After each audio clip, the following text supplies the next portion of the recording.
మన ప్రభు అయినటువంటి యేసుక్రీస్తు నామములో కూడి వచ్చిన గ్రూప్ సభ్యులందరికీ ఈస్టర్ శుభాకాంక్షలు. దేవుని నామంలో మీ అందరికీ వందనాలు తెలియజేస్తున్నాను.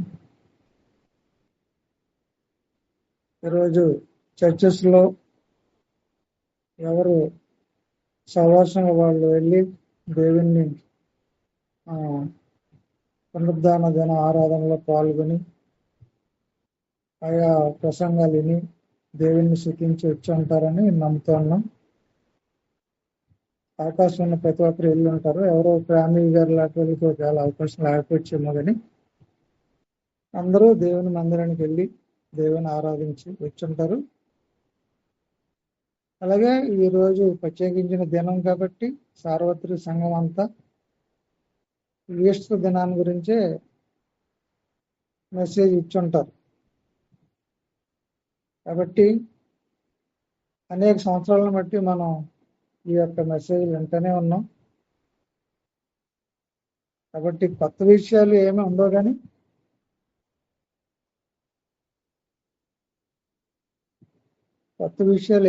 కానీ తెలిసిన విషయాలే మళ్ళొకసారి ప్రభు సన్నిధిలో గుర్తు చేసుకుని ఒకరినొకరు ఎంకరేజ్ చేసుకోవాలని ఆశపడుతూ ఉన్నాను. నాకు ఇచ్చినటువంటి ఈ సమయాన్ని బట్టి గ్రూప్ సభ్యులందరికీ మరి ముఖ్యంగా జాషువా గారికి మా తరపున వందనాలు చెల్లిస్తా ఉన్నాను. ఈ దినాన్ని ఈస్టర్ సందేశంగా మనం ఈ గ్రూప్లో జాయినింగ్ చేయడానికి యోహాను సువార్త 20వ అధ్యాయాన్ని ఇచ్చి కొన్ని విషయాలు మనం మాట్లాడుకోవాలని ఆశపడుతూ ఉన్నాం. అమ్మా ఎవరైనా కొంచెం ఈ అధ్యాయాన్ని చదివి సహాయం చేస్తారా? మొత్తం అంతా చదివితే కొంత అవగాహన వస్తుందని చదువుదాం. మొత్తం 20వ అధ్యాయాన్ని చదివిన తర్వాత మనం ధ్యానం చేద్దాం. ఓకే. ఆదివారమున ఇంకను చీకటిగా ఉన్నప్పుడు మగ్దలేని మరియ పెందలకడ సమాధి యొద్దకు వచ్చి సమాధి మీద ఉండిన రాయి తీయబడి ఉండుట చూచెను. గనుక ఆమె పరిగెత్తుకొని సీమోను పేతురు నొద్దకును యేసు ప్రేమించిన ఆ మరి యొక్క శిష్యుని యొద్దకును వచ్చి ప్రభువును సమాధిలో నుండి ఎత్తుకొని పోయిరి, ఆయనను ఎక్కడ ఉంచిరో ఎరుగుమని చెప్పాను. కాబట్టి పేతురును ఆ శిష్యుడును బయలుదేరి సమాధి యొద్దకు వచ్చిరి. వారిద్దరును కూడి పరిగెత్తుచుండగా ఆ శిష్యుడు పేతురు కంటే త్వరగా పరిగెత్తి ముందుగా సమాధి యొద్దకు వచ్చి వంగి నారబట్టలు పడి ఉండుట చూచెను గాని అతడు సమాధిలో ప్రవేశింపలేదు. అంతటా సీమోను పేతురు అతని వెంబడి వచ్చి సమాధిలో ప్రవేశించి నారబట్టలు పడి ఉండుటయు ఆయన తల రుమాలు నారబట్టల యొద్ద ఉండక వేరుగా ఒక చోట చుట్టపెట్టి ఉండుటయు చూచెను. అప్పుడు మొదట సమాధి యొద్దకు వచ్చిన ఆ శిష్యుడు లోపలికి పోయి చూచి నమ్మెను. ఆయన మృతులలో నుండి లేచుట అగత్యమను లేఖనము వారింకను గ్రహింపరైరి. అంతటా ఆ శిష్యుడు తిరిగి తమ వారి యొద్దకు వెళ్ళిపోయిరి. అయితే మరియా సమాధి బయట నిలిచి ఏడ్చుచుండెను. ఆమె ఏడ్చుచు సమాధిలో వంగి చూడగా తెల్లని వస్త్రములు ధరించిన ఇద్దరు దేవదూతలు యేసు దేహము ఉంచబడిన స్థలములో తలవైపున ఒకడును కాళ్ళ వైపున ఒకడును కూర్చుండుట కనబడెను. వారు, అమ్మ, ఎందుకు ఏడ్చుచున్నావని ఆమెను అడుగగా ఆమె, నా ప్రభువును ఎవరో ఎత్తుకొని పోయిరి, ఆయనను ఎక్కడ ఉంచిరో నాకు తెలియలేదని చెప్పాను. ఆమె ఈ మాట చెప్పి వెనుక తట్టు తిరిగి యేసు నిలిచియుండుట చూచెను గాని ఆయన యేసు అని గుర్తుపట్టలేదు. యేసు, అమ్మ, ఎందుకు ఏడ్చుచున్నావు? ఎవరిని వెతుకుచున్నావు అని ఆమెను అడుగగా ఆమె, ఆయన తోటమాలి అనుకుని, అయ్యా, నీవు ఆయనను మోసుకొని పోయిన ఎడల ఆయనను ఎక్కడ ఉంచుతువో నాతో చెప్పుము, నేను ఆయనను ఎత్తుకొని పోదునని చెప్పాను. యేసు ఆమెను చూచి మరియా అని పిలిచాను. ఆమె ఆయన వైపు తిరిగి ఆయనను హెబ్రీ భాషతో రబ్బూని అని పిలిచాను. ఆ మాటకు బోధకుడని అర్థము. యేసు ఆమెతో, నేను ఇంకనూ తండ్రి యొద్దకు ఎక్కిపోలేదు గనుక నన్ను ముట్టుకొనవద్దు. అయితే నా సహోదరుల యొద్దకు వెళ్ళి నా తండ్రియు మీ తండ్రియు, నా దేవుడును మీ దేవుడునైన వాని యొద్దకు ఎక్కిపోవచ్చున్నానని వారితో చెప్పుమనెను. మగ్దలేనే మరియ వచ్చి, నేను ప్రభువును చూచితిని, ఆయన నాతో ఈ మాటలు చెప్పెనని శిష్యులకు తెలియజేసెను. ఆదివారము సాయంకాలమున శిష్యులు యూదులకు భయపడి తాము కూడియున్న ఇంటి తలుపులు మూసుకొని ఉండగా యేసు వచ్చి మధ్యను నిలిచి, మీకు సమాధానము కలుగును గాక అని వారితో చెప్పాను. ఆయన అలాగూ చెప్పి వారికి తన చేతులను ప్రక్కను చూపగా శిష్యులు ప్రభువును చూచి సంతోషించిరి. అప్పుడు యేసు మరలా మీకు సమాధానము కలుగును గాక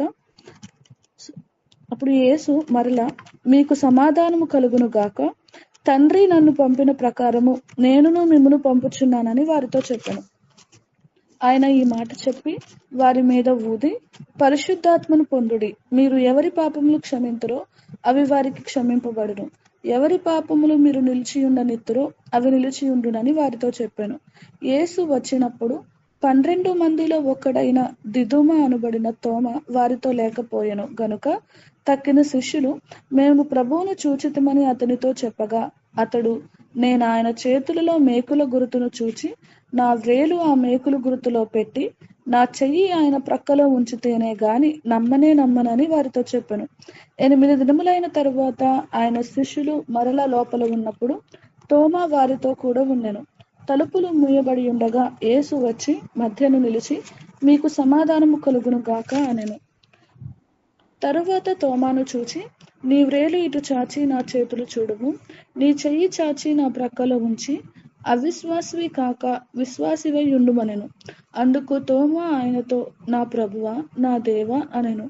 యేసు, నీవు నన్ను చూచి నమ్మితివి, చూడక నమ్మిన వారు ధన్యులని అతనితో చెప్పెను.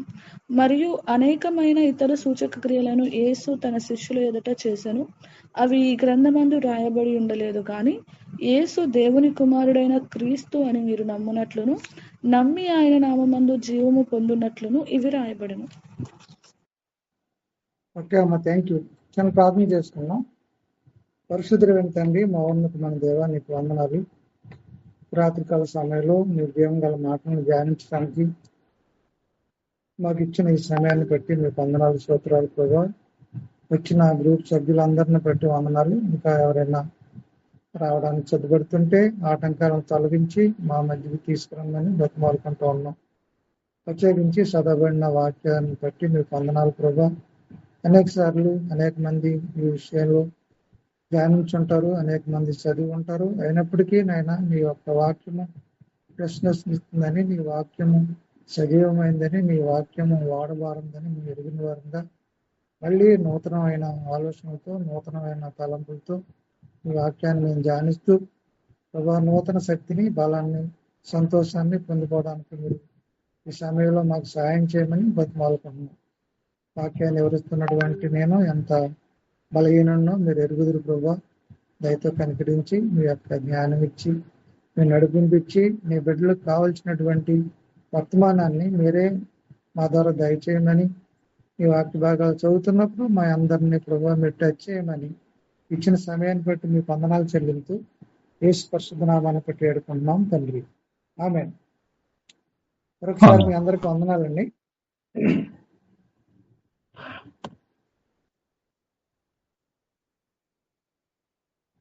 ఒక సమయంలో వివిధ మత శాఖలకు సంబంధించినటువంటి వ్యక్తులు ఒక దిక్కున కూర్చుని ఒక పెద్ద మీటింగ్ పెట్టుకుని ఒక విషయం గురించి డిస్కషన్ చేస్తూ అలాగా మాట్లాడుతూ ఉన్నారంట. ఏంటి ఆ యొక్క డిస్కషన్, ఏంటి ఆ అంశం అంటే, ప్రపంచ దేశాల్లో అన్నిట్లో చాలా మతాలు ఉన్నాయి. అయితే నూతనంగా ఎక్కువగా క్రైస్తవంలోకి ఎక్కువ మంది వెళ్ళిపోతున్నారు. దానికి రీజన్ ఏంటి, కారణాలు ఏంటి అని వాళ్ళు తర్జన చేస్తూ డిస్కషన్ చేసుకుంటూ ఉన్నారు.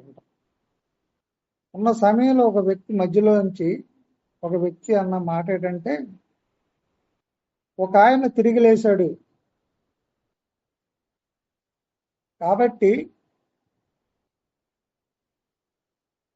ఆ యొక్క ప్రాంతాల్లో, ఆ యొక్క శాఖలకు సంబంధించిన వ్యక్తులు కానీ ఎవరైనా కానీ ఆ యొక్క క్రైస్తవ్యాన్ని వెంబడించడానికి కారణం ఏంటంటే యేసు అనే ఒక ఆయన తిరిగి లేచారు. మిగతా రిలీజన్స్లో, మిగతా మతాల్లో ఎంతో మంది వ్యక్తులు వచ్చారు, ఎంతో మంది ఎన్నో చేశారు, కానీ తిరిగి లేచిన వ్యక్తులు అనేవారు ఎవరు లేరు అని చెప్పారు. కాబట్టి యోహాను సువార్త 20 అధ్యాయాల్లో మనం చదువుతున్నప్పుడు మనకు అర్థమవుతున్న విషయం ఏంటంటే ఖాళీ సమాధి కనబడుతుంది మనకు. ఈ ఖాళీ సమాధి, ఈ భూస్థాపన విధానం మనం ఆలోచించినప్పుడు యోహాను సువార్త 20 అధ్యాయాన్ని ఆధారంగా చేసుకుని భూస్థాపన విధానాన్ని కానీ మనం ఆలోచిస్తే భూస్థాపనం జరిగిందంటే ఆ వ్యక్తి, ఒక వ్యక్తి ఎవరైనా బరియల్లో చేసినటువంటి వ్యక్తి బరియల్ ఉందంటే ఆ వ్యక్తి నిజంగా ఉన్నారు అనేది మనకు అర్థమవుతుంది. చాలామంది యేసుక్రీస్తు జన్మించలేదు, యేసుకి ఉత్తిదే స్టోరీలు అని చెప్పినటువంటి వాళ్ళకి ఈ సమాధి ఒక గుర్తుగా మనకి కనబడుతుంది. ఆయన సిలువేయబడ్డాడు, చనిపోబడ్డాడు, సమాధి చేయబడ్డాడు. తర్వాత విషయం ఏంటంటే ఆయన తిరిగి లేచాడు. ఇప్పుడు ఆ వ్యక్తి చెప్పినట్లుగా ఆ వ్యక్తి ఏం చెప్పంటే ఒక ఆయన తిరిగి లేచాడు అన్నప్పుడు క్రైస్తవ్యానికి ఆయువు పట్టు సాక్ష్యం ఏంటంటే యేసుక్రీస్తు వారు తిరిగి లేకటమే. పునరుద్ధాన శక్తి ద్వారానే క్రైస్తవ్యంలో ఆ పట్టు మనకు కనబడుతుంది అనేది మనకు అర్థమవుతుంది. కాబట్టి ఈ ఖాళీ సమాధి ఏమి మనకు నేర్పిస్తుందంటే, ఈ పునరుద్ధానం మనకు ఏమి నేర్పిస్తుందంటే ఆయన తిరిగి లేచారు, చనిపోయినటువంటి వ్యక్తి పాతి పెట్టబడ్డాడు, ఆయన తిరిగి లేచాడు అనే సాక్ష్యం ఎత్తుంది ఈ ఖాళీ సమాధి. తిరిగి లేవటం అంటే అర్థం ఏంటంటే పునరుద్ధానం అవటం అని అర్థం కదా, మనందరికీ తెలిసిన విషయం అది. అంటే తిరిగి లేవటం అంటే పునరుద్ధానం అవటం అంటే ఇప్పుడు తిరిగి లేచిన వ్యక్తి, పునరుద్ధానమైన వ్యక్తి, ఇప్పుడు 11వ అధ్యాయంలో లాజర్ గారు ఉంటారు, ఆయన కూడా తిరిగి లేస్తాడు, కానీ కొద్ది రోజుల తర్వాత ఆయన చనిపోతారు. కానీ ఈ పునరుద్ధానం అంటే అది కాదు. తిరిగి లేచిన తర్వాత ఆయన నిరంతరము ఎప్పుడు ఆయన జీవించే ఉంటాడనమాట.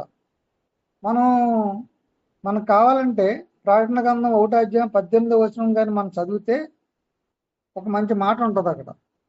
ఒకసారి 1వ అధ్యాయం 18వ వచనం ప్రకటన గ్రంథం.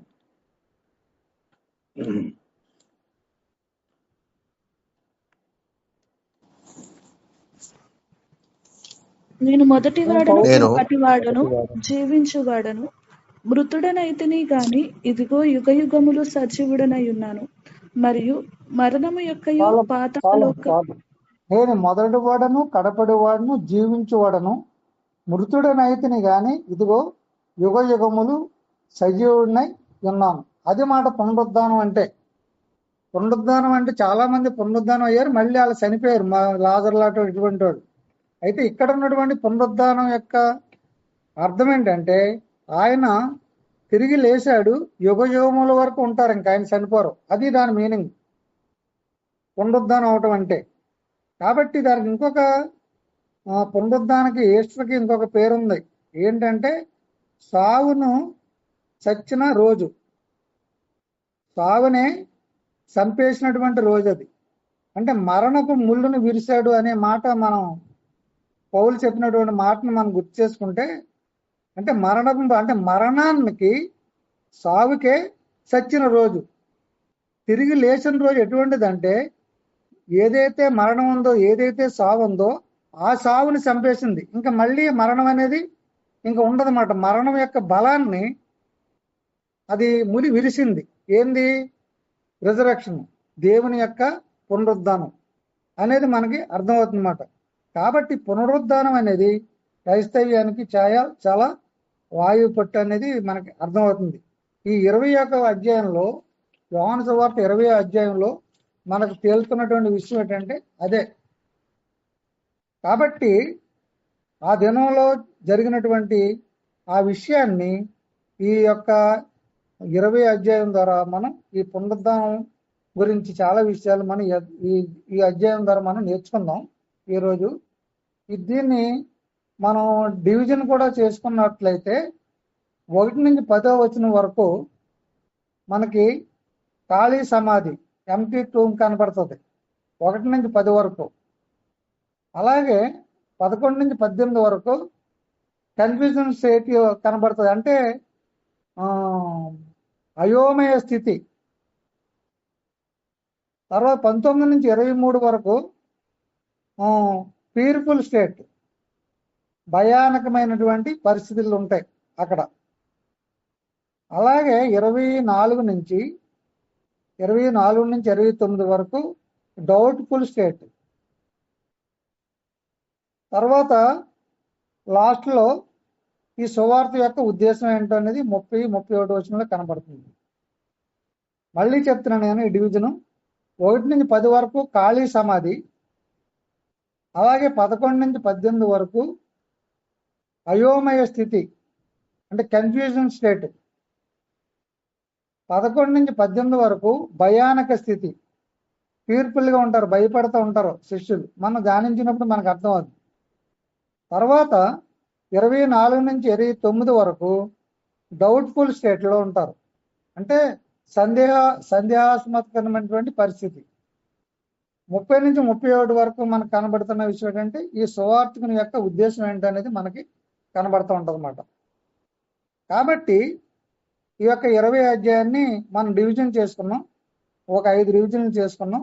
ఆ డివిజన్ ప్రకారంగా మనం ప్రతి వచనాన్ని బట్టి మనం డిస్కస్ చేయడానికి మనకు టైం సరిపోదు, కానీ అక్కడక్కడ కొన్ని విషయాలు మనం వివరణ ఇచ్చుకుంటూ ఈ అధ్యాయం యొక్క ముఖ్య ఉద్దేశాన్ని ఏంటో మనం రాబట్టడానికి ప్రయత్నిద్దాం. యాక్చువల్గా ఆదివారం ఫస్ట్ వచనం, ఆదివారం ఇంకనూ చీకటిగా ఉన్నప్పుడు మగ్దలేని మరియ కెందలకడ సమాధి వద్దకు వచ్చి, ఆ దినాల్లో యోదయ సంప్రదాయ ప్రకారంగా సమాధి చేసినటువంటి 3 దినాల వరకు ఆ సమాధి దగ్గరికి వెళ్ళి ఆ ప్రజలు వెళ్ళి దర్శించి అక్కడ ఉన్నటువంటి పరిస్థితులను బట్టి కొన్ని విషయాలు మాట్లాడుకుని అలా వస్తా ఉన్నటువంటి సంప్రదాయం అక్కడ ఉన్నటువంటిది. యాక్చువల్గా శుక్రవారం యేసుప్రభు వారిని సిలువేయబడ్డారు, శనివారం విశ్రాంతి దినం వాళ్ళకి, కాబట్టి ఆ రోజు దర్శించడానికి అవ్వలేదు. కాబట్టి ఎప్పుడు తెల్లారుతుందా, ఎప్పుడు యేసుప్రభు వారి సమాధి దగ్గరికి వెళ్ళాలన్నటువంటి ఆశ కలిగి ఉన్నటువంటి మరియ తెల్లవారుజామునే చీకటి ఉండగానే లెగిసి ఆ సమాధి దగ్గరికి వెళ్ళడానికి ప్రయత్నించినట్లుగా మనకి కనబడుతుంది ఇక్కడ. అయితే ఆ సమాధి యొక్క విధానం ఎలాగుంటుందంటే ఒక బండి చక్రం లాగా ఒక పెద్ద వీలు ఉంటుంది, ఒక పెద్ద గృహం ఉంటుంది. ఆ గృహం సరిపాటు ఒక వీల్లాడిది, ఒక చక్రం లాడిది, లేదంటే ఒక కాయిన్ లాగా పెద్ద రౌండ్గా ఉంటుంది. ఆ రౌండ్ ఒక గాడిలాడి స్లాట్ లాగా ఉంటుంది. ఆ స్లాట్లో దాన్ని నిలబెడతారు. అవసరమైనప్పుడు దాన్ని తోసుకుని పక్కకి గంటి సమాధిలోకి వెళ్ళొచ్చు, మళ్ళీ దాన్ని ముయ్యాలంటే ముయ్యచ్చు. అది అలా ఉంటాయన్నమాట అక్కడ ఉన్నటువంటి సిస్టమ్. అలాంటి సమాధి అది. ఆ సమాధి దగ్గరికి వెళ్ళినప్పటికీ మేరీకి ఆ సమాధి రాయి తొలగించబడి ఉండటం కనబడుతుంది మనకి. కాబట్టి ఆవిడ ఏమనుకుంటుందంటే, అందుకే దీనికి మనం ఏం పెట్టాము, ఖాళీ సమాధి. 1 నుంచి 10 వచనాల వరకు ఖాళీ సమాధి. ఎప్పుడైతే ఆ రాయి తొలగించబడి ఉందో ఆవిడ చూసిన తర్వాత సమాధి మీద ఉన్నటువంటి రాయి తీయబడి ఉండటం చూసింది కనుక పరిగెత్తుకొని సీమోను పేతురు వద్దకును యేసు ప్రేమించిన మరి ఒక శిష్యుని వద్దకును వచ్చింది.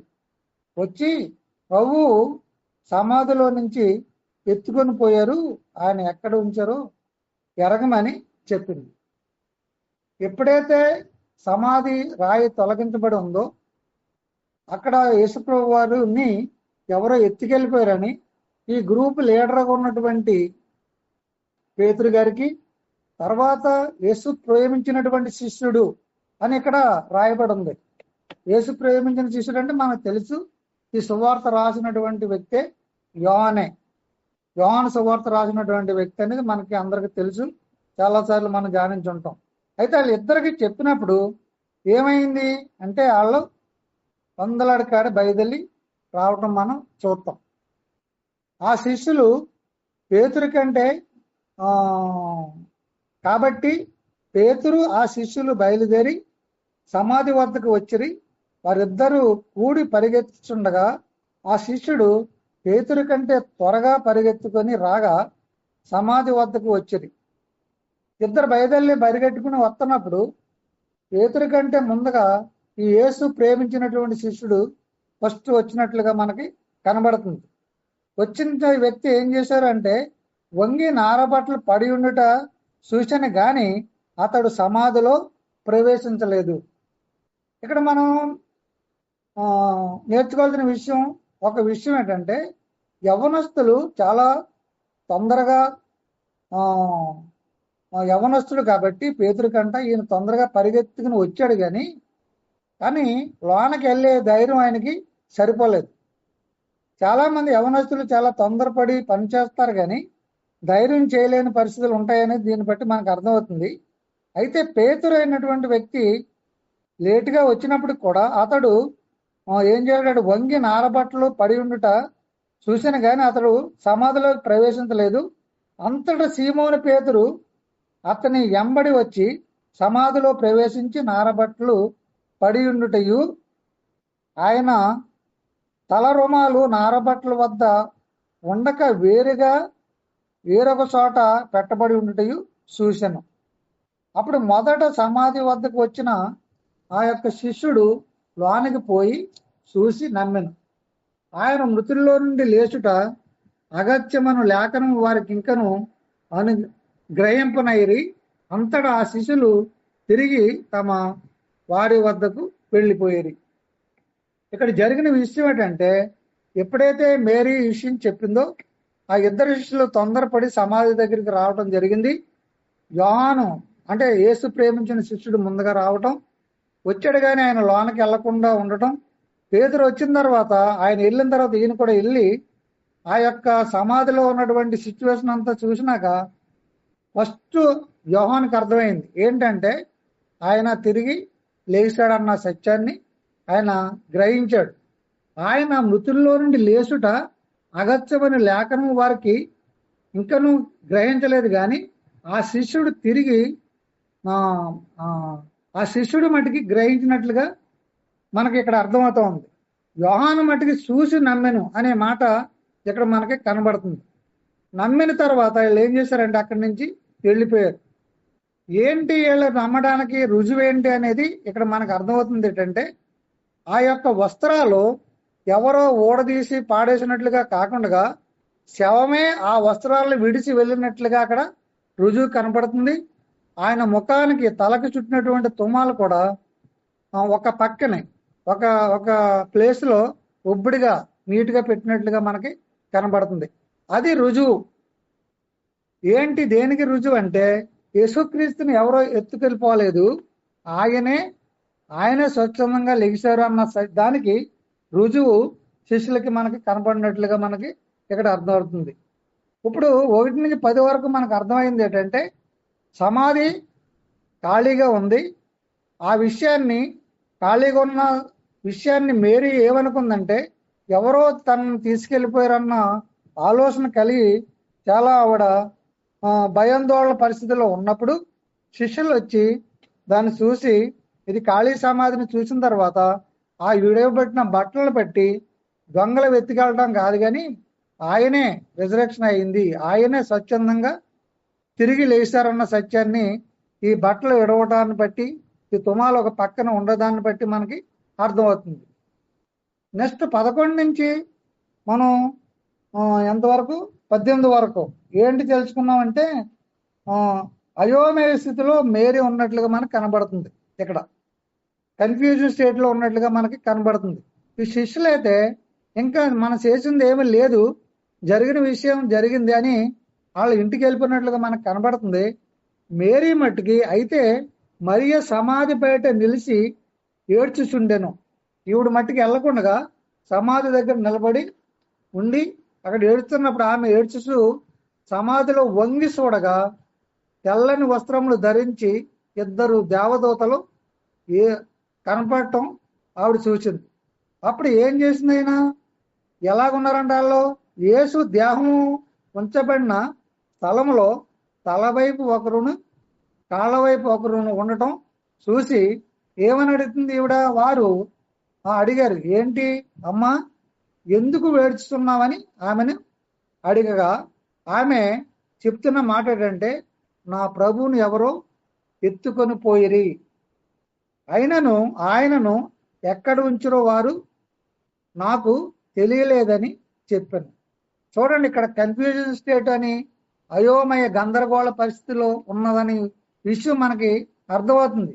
మేరీ తన యొక్క దేహాన్ని చూసి ఆనందించాలని, తనతో ఉండాలని ఎంతో ఆశపడి వచ్చినటువంటి మేరీకి ఎప్పుడైతే అది సమాధి యొక్క రాయి తొలగించబడ్డదో తన యొక్క పరిస్థితి ఎలాగుందంటే గందరగోళ పరిస్థితిలో ఉంటూ ప్రభువుని ఎవరో ఎత్తుకెళ్ళిపోయారు, ఎవరో తీసుకెళ్ళిపోయారు అన్నట్లుగా ఆమె మాట్లాడుతూ ఉంది. ఆమె ఈ మాట చెప్పి వెనుక తట్టు తిరిగి యేసు నిలిచి ఉండట చూసిన గాని ఆయన యేసు అని గుర్తుపట్టలేదు. అప్పుడు యేసు, అమ్మా, ఎందుకు ఏడ్చుతున్నావు, ఎవరిని ఎదుగుతున్నావని ఆమెను అడుగగా ఆమె ఆయన తోటమాని అనుకుని, ఇక్కడ చూడండి, అయ్యా, నీవు ఆయనను మోసుకొని పోని ఎడల ఆయనను ఎక్కడ ఉంచుతావో నాతో చెప్పుము, నేను ఆయనను ఎత్తుకొని పోదునని చెప్పాను. చూడండి ఇప్పుడు పరిస్థితి ఎలాగుంది. ఒక నిజంగా ఎవరు ఈ లాంగ్వేజ్ చూస్తే మనకి ఏమర్థం అవుతుందంటే, ఒకవేళ ఎవరైనా యేసుక్రీస్తుని కానీ ఆ శవాన్ని కానీ ఎత్తుకెళ్ళిపోతే ఈవిడికి వాళ్ళు ఎవరైనా చెప్తారా? ఒకవేళ చెప్పింది అనుకోండి, సపోజ్ ఆడ మనిషి ఆ శవాన్ని ఈవిడ ఎలా తీసుకెళ్తుంది, ఎలా ఎత్తుకెళ్ళిపోద్ది అంటే ఈవిడ మాటలను బట్టి ఈవిడ పరిస్థితి ఎలాగున్నది మన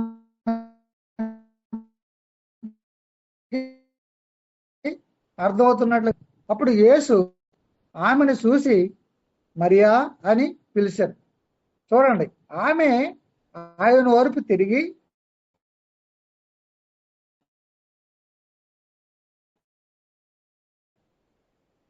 ఆయన ఎబ్రీ భాషలో రబ్బూని అని పిలిచాను. ఆ మాటకు బోధకుడని అర్థం. యేసు ఆమెతో, నన్ను పట్టుకొనవద్దు, అయితే నా సహోదరులకు యొద్దకు వెళ్ళి నా వాని వద్దకు ఎక్కిపోతున్నానని వారితో చెప్పమని మగ్దలేని మరియ చెప్పాను. మగ్దలేని మరియ వచ్చి, నేను ప్రభువును చూచితిని వారితో ఈ మాటలు చెప్పిన ఎప్పుడైతే ఈవిడ అలా అన్నదో యేసు ప్రభు వారు పేరు పెట్టి పిలిచినట్లుగా మనకి ఇక్కడ కనబడుతుంది. ఎప్పుడైతే ఏమైనా అర్థమైంది, ఆయన వైపు తిరిగి ఎబ్రీ భాషలో ఏముందంటే ఆవిడ రబ్బూని అని ఉంది.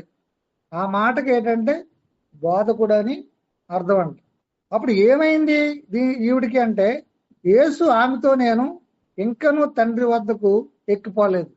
రబ్బూని అంటే బోధకుడని అర్థమైంది కాబట్టి ఆవిడికి యేసు ప్రభుని ఇంకా ఏ రీతిగా చూస్తుందంటే, అంతకు ముందున్న బోధకుడిలాగే, అంతకు ముందు ఉన్నటువంటి యేసుక్రీస్తులాగే, ఇప్పుడు నర రూపంగా వచ్చినటువంటి యేసులాగే ఆయన్ని చూస్తూ రబ్బూని, నా బోధకుడా అని పిలిచినట్లుగా మనకి కనబడుతుంది.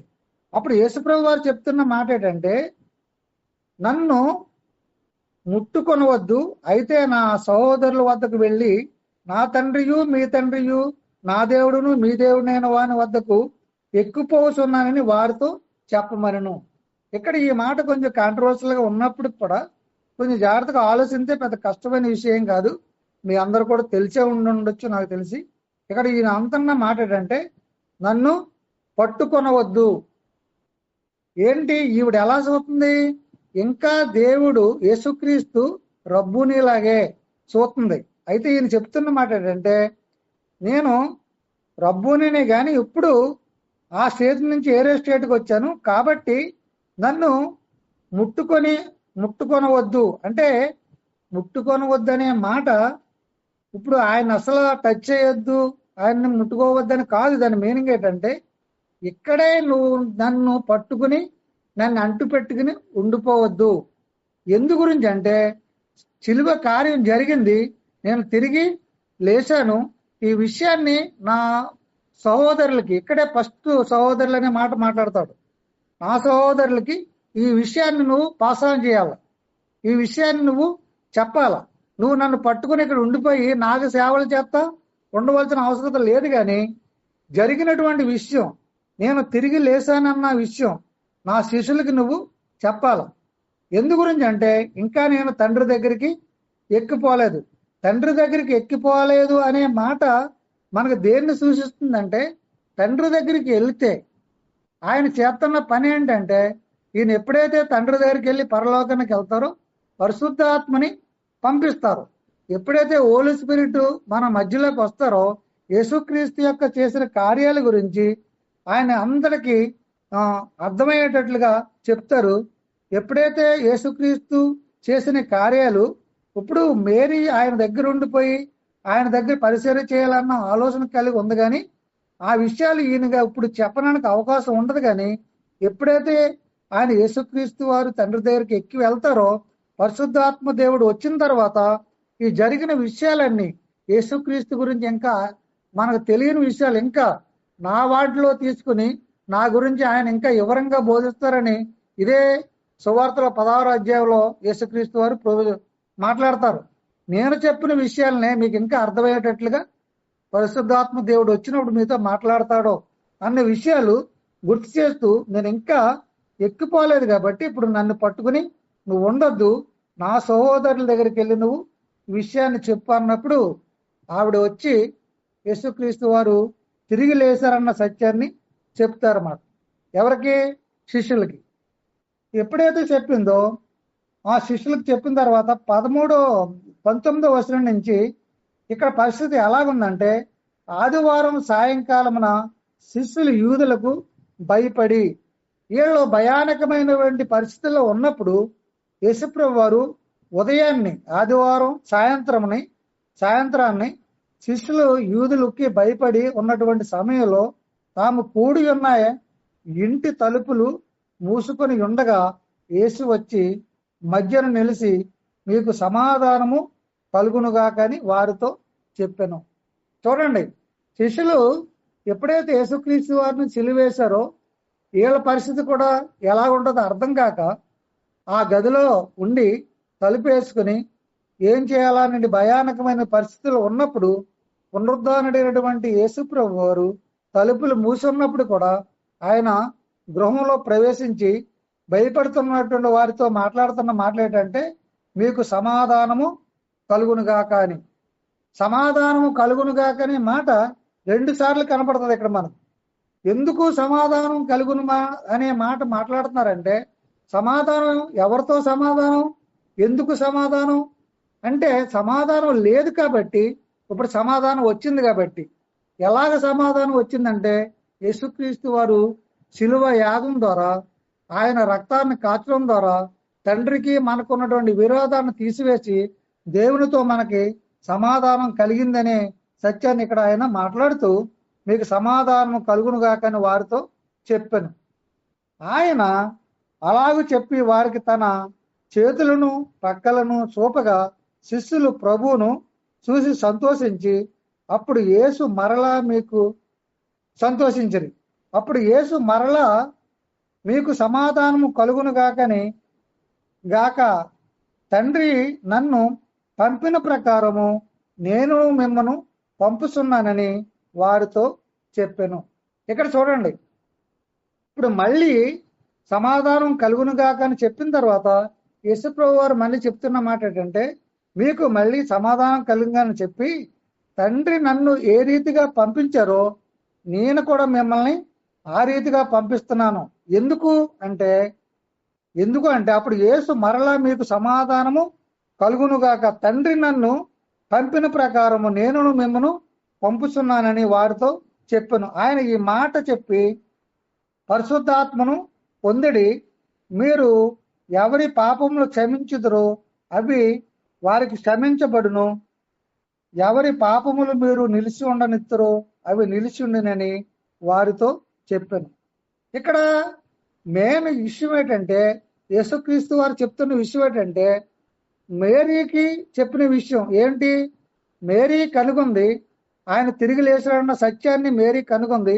ఆ తెలిసినటువంటి విషయాన్ని శిష్యులకు చెప్పమని చెప్పారు.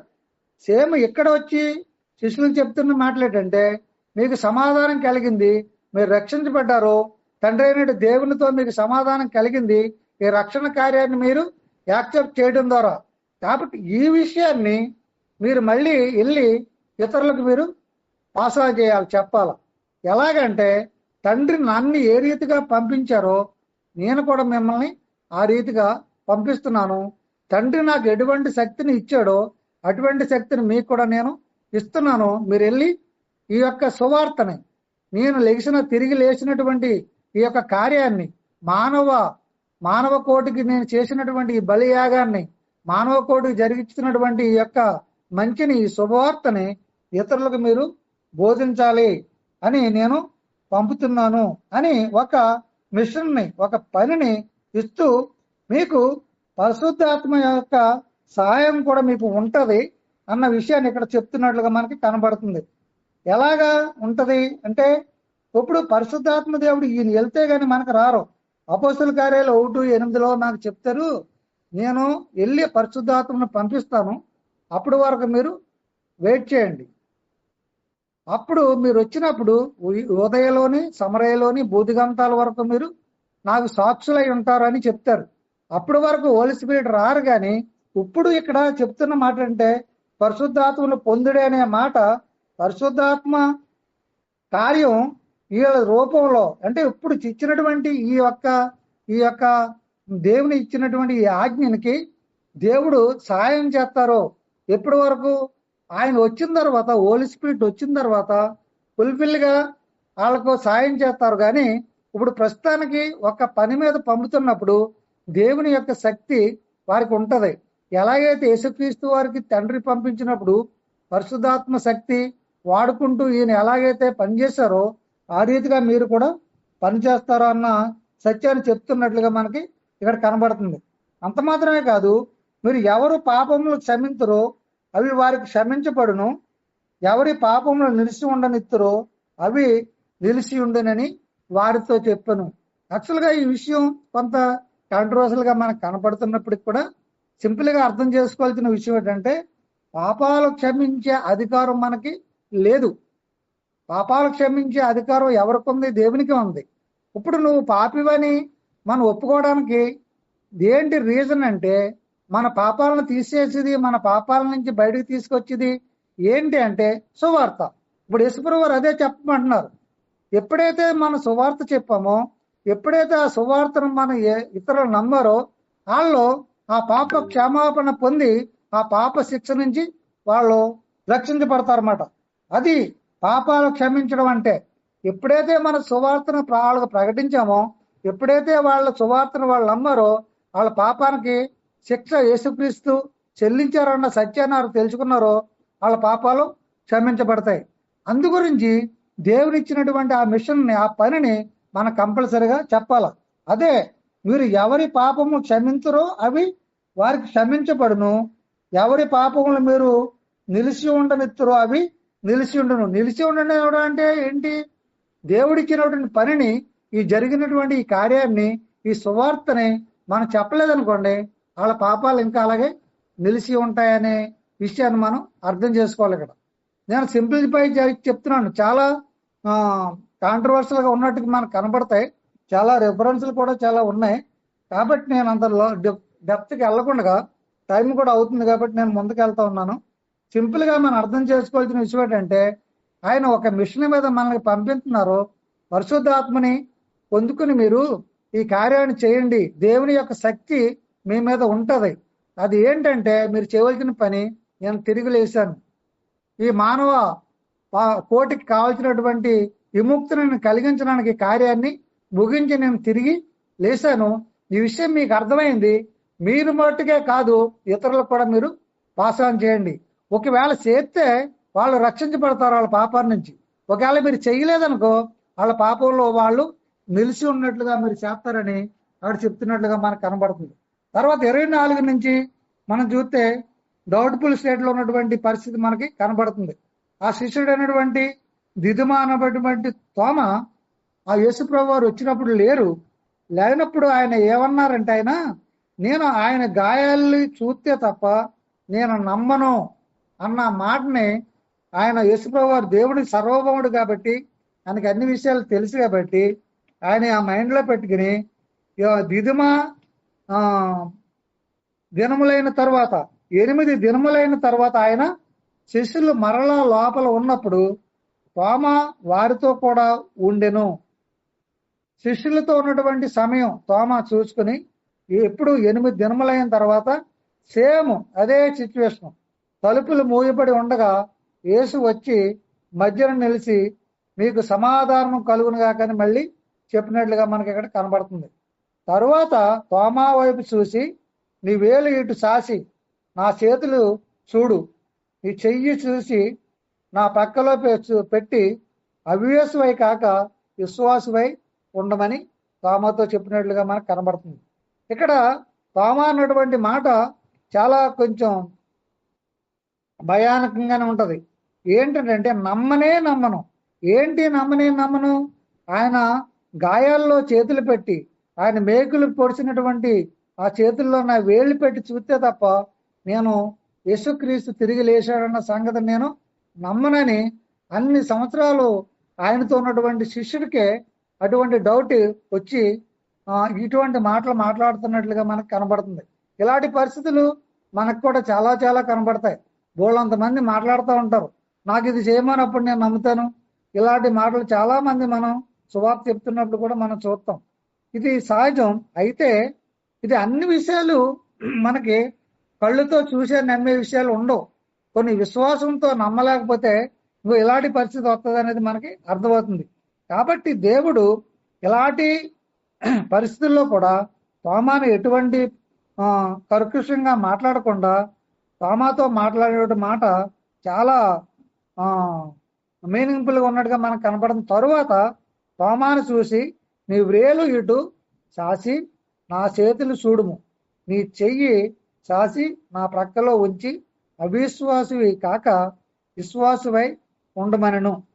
చూడండి, ఇక్కడ యేసుప్రభు వారు తోమాతో మాట్లాడుతున్న మాట ఏంటంటే, నువ్వు అవిశ్వాసంలో ఉన్నావు, సరే నువ్వు రుజువు చేసుకో, నేను చేసినటువంటి ఈ కార్యం అవునా కాదా, నేను తిరిగి లేచానా లేదనేది ఇంకా ఆనవాళ్ళు అలాగే ఉన్నాయి. చూసి నువ్వు ఇప్పటికైనా అవిశ్వాసు కాక విశ్వాసు అయి ఉండమని యేసుప్రభు వారు చెప్పినట్లుగా మనకి కనబడుతుంది. అప్పుడు తోమా అన్నటువంటి మాటలో నా ప్రభువా నా దేవా అనను.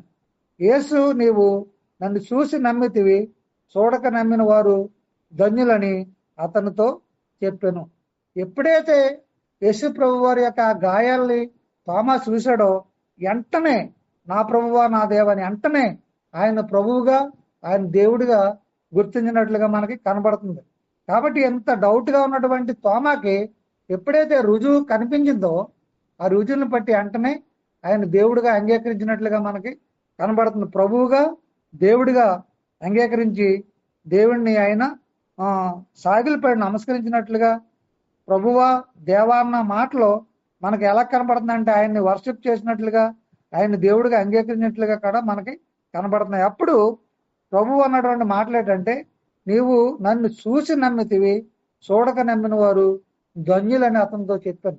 అయితే యేసుప్రభు వారు ఈ తోమాకు వచ్చినటువంటి ఆ మనసును మారు మనసు అంతా ఎఫెక్ట్ గా కనపడలేదు. ఎందు గురించి అంటే ఎంత రుజువు చూపింతే తప్ప తోమా నమ్మలేదు. అయితే చూడక నమ్మిన వారు ధన్యులు. ఇప్పుడు యేసుప్రభు వారు చేసిన కార్యం మన ఎవరికీ తెలియదు, స్వచ్ఛందంగా మనం చూడలేదు. కానీ ఈ సువార్త విని నమ్మం, ఇప్పుడు మనం చాలా ధన్యులు అని దీన్ని బట్టి మనకి అర్థమవుతా ఉంది.